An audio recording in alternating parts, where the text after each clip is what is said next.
Hey, what's going on, guys? Welcome to the channel. I'm Ben, and I have been obsessed with riding dual sport and adventure motorcycles off-road for over 10 years now, and I can tell you from personal experience that dropping a bike is just as much a part of off-road riding as the beautiful scenery or that wonderful smell you get when muddy water hits the hot exhaust system on a bike. It's just part of being out there and something that I've come to expect, and while it hasn't happened to me very often, a lot of times the first thing to break when you drop a bike is the mirrors. They're made out of glass, so it really shouldn't be too surprising, and oftentimes they can even hang over the ends of your bar ends, which is usually the first thing that hits the ground. And that's why, if you guys are unfamiliar, a company called Double Take years ago now came up with something fairly similar to this knockoff version here that essentially does two different things for you as an off-road rider. One, you can loosen up the little adjustment fastener there and actually just tuck these completely out of the way, so they just sort of sit right in front of you, kind of over the center clamp for your handlebars, and then when you get back out on the road, you can just adjust them back into position. It's also really kind of nice to have, well, infinite adjustability, and then you should be able to just crank them down in place, and they should stay there until you drop the bike. And then the other thing that should supposedly be really nice about these, when they hit the ground, they can just easily be moved out of the way. The only thing is this knockoff set here, which I believe I paid $65.99 for back in 2023, and so that was about half of the cost of the real Double Take mirrors. They didn't really seem to hold up to my expectations or to be even any use at all. The mirrors themselves vibrate so much, and I think that's partially just due to the fact that there is no real isolation here. I think it's also partially due to the fact that the glass itself is not really isolated very well in the housings. But on top of that, I found pretty quickly when I was testing them that I had to crank them down so tight in order for them to stay in place while riding on the highway or off-road that I ended up smashing the little balls in here. So then there was really only one place that they were actually happy in, and they were always vibrating. So I ended up just taking them off of the 701 Enduro that I had tested them on, and I've just been using them when I test the e-bikes that I'm sent to do reviews on, and they work fairly well on those bikes since there really is no vibration. But I've still found when I take those bikes off of jumps and stuff, there's enough of an impact that they just slowly start to droop on their own. So they were never really something that I felt was even worth actually comparing to the real thing, which again is about double the cost. But now, years later, there are a lot more options out there on Amazon. So I picked up a whole bunch of these knockoff double fake mirrors. I'll be sort of testing them out and then doing a final review to see which ones work the best. So let's take a look at what I got.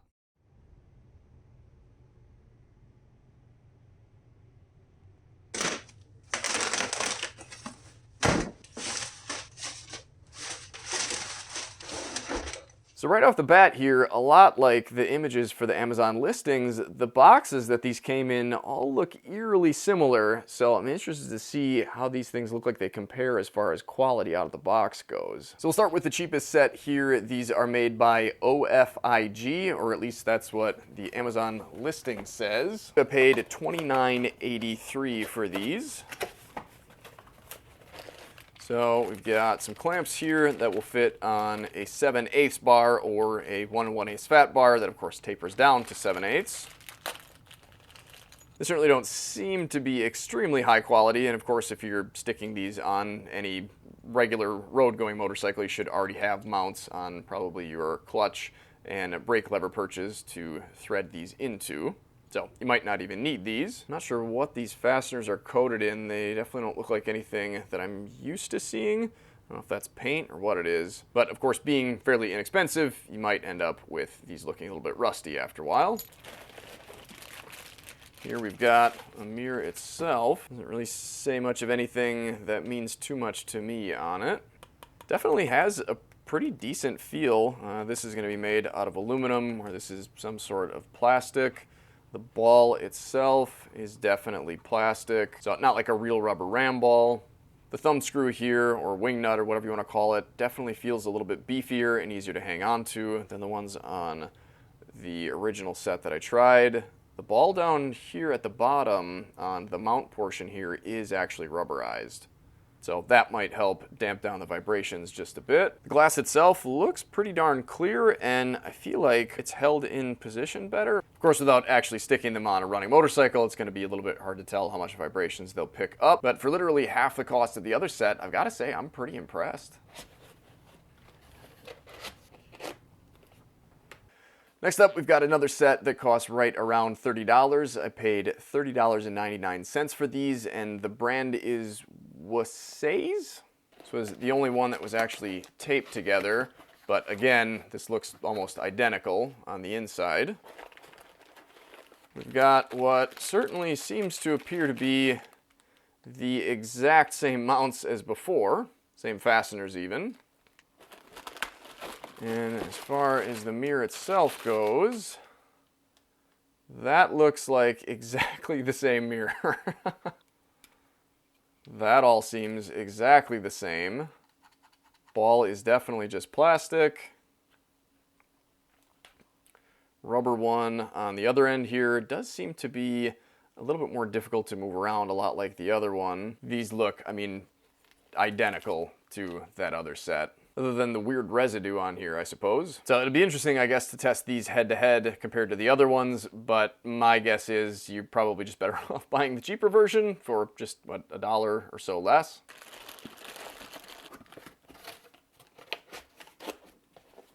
And now we're going to jump up $5 in cost from the last set. These I paid $35.99 for, and these, I guess the brand name on them is Adventure. Or maybe they just don't have a brand name.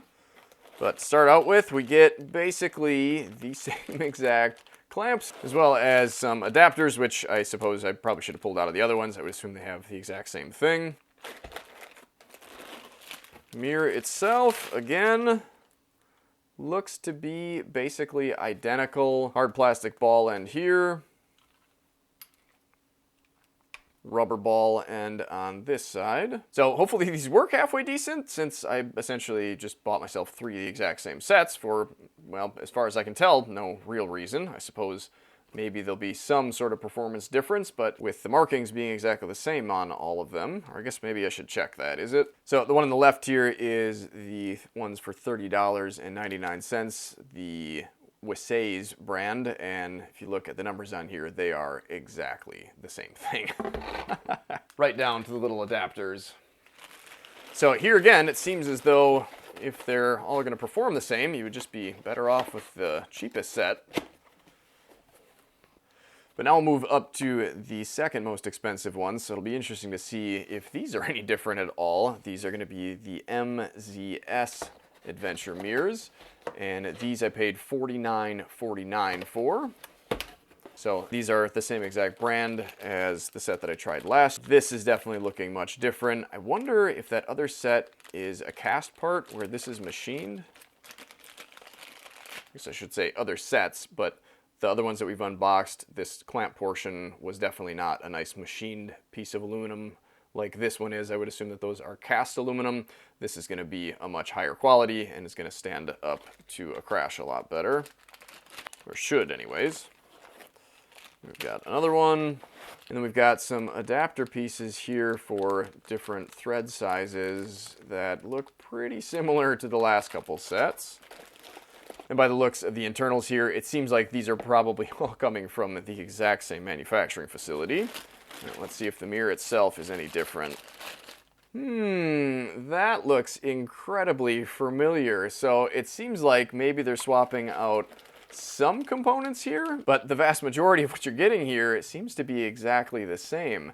I mean, yeah, this is not any different at all. Plastic ball, rubber ball, same exact pedestal, same aluminum machined arm with the large knob on the outside. I mean, these are almost an exact copy of the last 3 sets that we've looked at, but instead these are almost double the cost. I suppose we should at least take a look at the mirror, which, yeah, to me, I mean, looks, again, just exactly the same.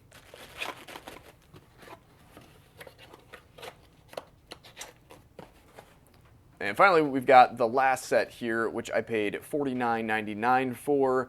These are from Kimimoto, which is actually a company that has sent me products in the past, but like I said, I did actually purchase every single one of these myself. I think I actually did send an email out to them to see if they wanted to send me a set, but they never responded, so I just forked out my own money for them. It looks like we do have some instructions that come with these, which is a first unless the other ones were just buried underneath, but I'm thinking probably not.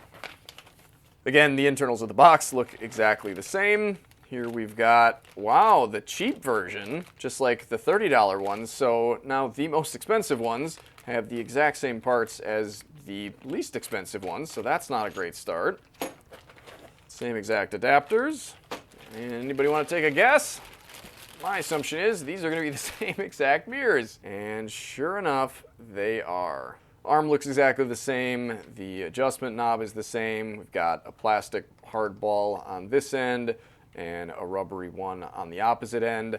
I mean, I basically just bought myself 5 pairs of the exact same mirrors, except this set I paid $29.83 for, and this set I paid $49.99 for. Yet they're essentially an identical product to each other. I think what's going on here is there's one company that manufactures these, and then there's different Amazon sellers, or different companies, I suppose, that sort of piece slightly different components together and then sell them under a different brand name. The fact that they're all exactly the same, or I suppose in some cases just very similar, is pretty disappointing, especially when I was planning on making a video comparing them, but I suppose even that in and of itself is worth keeping in mind when you're considering spending either $30 or $50. On the positive side, these do seem to be much higher quality than this last set that I was testing out. They just feel so much better as far as the actual quality goes. The mirror itself seems like it's actually stable and sturdy, where this set definitely has, I think, some flex to it, and the mirror just even kind of seems like it moves around in there a bit. Yeah, there's some definite flex there, and you can feel the mirror moving independently. Where these, yeah, maybe there's some flex and some movement, but I'm guessing that these are going to be a lot sturdier. I think the fact that this is still a plastic ball here seems like it might be an issue, and I suppose the biggest issue that I had with these when they would move is that they'd move at this joint, and of course a slippery plastic joint is going to always move easier than a rubberized joint, and it certainly seems like that's the case because this bottom one becomes fairly hard to move pretty quickly, where the top one still moves around fairly easily. I don't know how tight we'll have to get these before they move, or before they stop moving on their own. I guess it doesn't seem like too much. And really, truth be told, it'll be kind of nice to at least have a little bit of movement left in here. But I'm interested to see how well these will hold on, how easily they'll move, and if it's an issue that this gets tighter so much sooner than this one does. But I think even just the fact that we've got an actual rubber isolated ball on the bottom here, I think should take out at least some of the vibrations before it hits here. So who knows, maybe these will work great. We won't know until we actually get out and test them. And it seems as though just the first test maybe will be a good enough test for the rest of them. And at least all of my bikes will have mirrors that hopefully work pretty well on them. So I didn't want to leave you guys without any sort of test at all in this video. And to be honest, I'm really kind of excited to see how these mirrors react on what is my worst case scenario here. This is the 701 Enduro. This is the bike that I originally tested the knockoff mirrors that I bought back in 2023 on, and basically failed them on, decided they just weren't worth it because they vibrated so much. And during that test, I had tested them originally without bar end weights, and then halfway through the test I went back and put a set of bar end weights on here to sort of calm the vibrations down a bit. I've since pulled those off, and they didn't really make that much of a difference to begin with, but this is going to be absolute worst case scenario, and I think it should give us a pretty good idea for how the new mirrors are going to perform. So on the right side here, we've got the original double fake knockoff mirrors that I picked up in 2023, and on the left side we've got the least expensive set that I bought this time around for somewhere around $29, the OFIG brand. So let's fire the 701 Enduro up here and see how the mirrors act. And since I'm sure somebody is wondering, this is the small Tusk Olympus tank bag. I got this from Rocky Mountain, so huge thanks to them. This is what I run on all my bikes. And just like the mirrors, I'll have an affiliate link down in the description. That helps out the channel if you use it. So huge thanks to anybody that has been. If you want to take a look down there, there it'll be. Let's fire up the 701 Enduro and see how these mirrors react.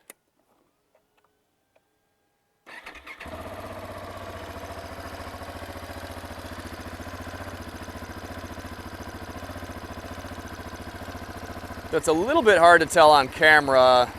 They're both definitely vibrating, but the old mirrors on the right side certainly seem to be vibrating a lot more harshly, and there's a lot more movement to them. The ones on the left certainly do have some amount of vibration coming through them, but it's definitely a much clearer picture. I think I'm going to have to pick up a set of actual double takes to see how they perform in comparison.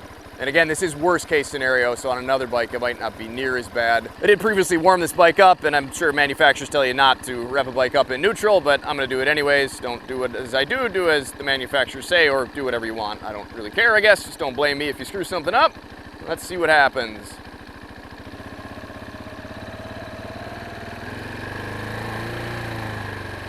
Right there, this one on the right is smooth, one on the left is too.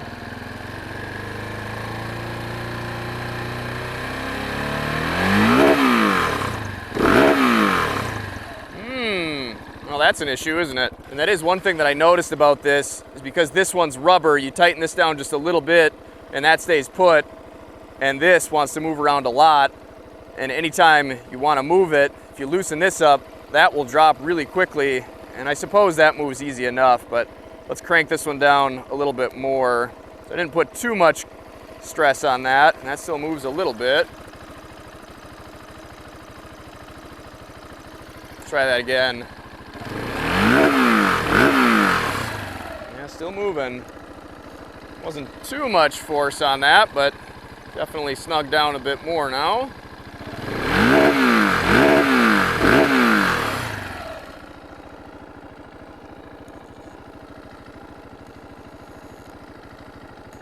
Still relatively easy to undo.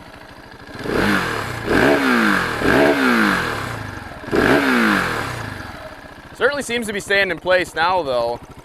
And I would assume if this did take an impact, yeah, that moves a little bit. Actually, this didn't. Oh, I suppose a little bit. If you guys have any ideas or suggestions or other comments for the testing I'm going to be doing, definitely let me know down in the comments section or hit the like button if you found this video helpful. I will have affiliate links to all of these products down below. If you use those links, I will make a sales commission off of those sales. So if you've decided that you want to pick a set of these up and you want to help the channel out, don't be afraid to use that affiliate link down there. I definitely appreciate it when you guys take the time to use those before you buy the gear that I show you in my videos. If you want to see more videos like this every week, don't be afraid to hit that subscribe button. I'd love to have you guys watching along. Otherwise, until next time, take care, stay safe, stay swanky, get out there and enjoy this beautiful world God created for us to explore and enjoy any chance you get. And if you can't do that right now, here's more videos to check out in the meantime.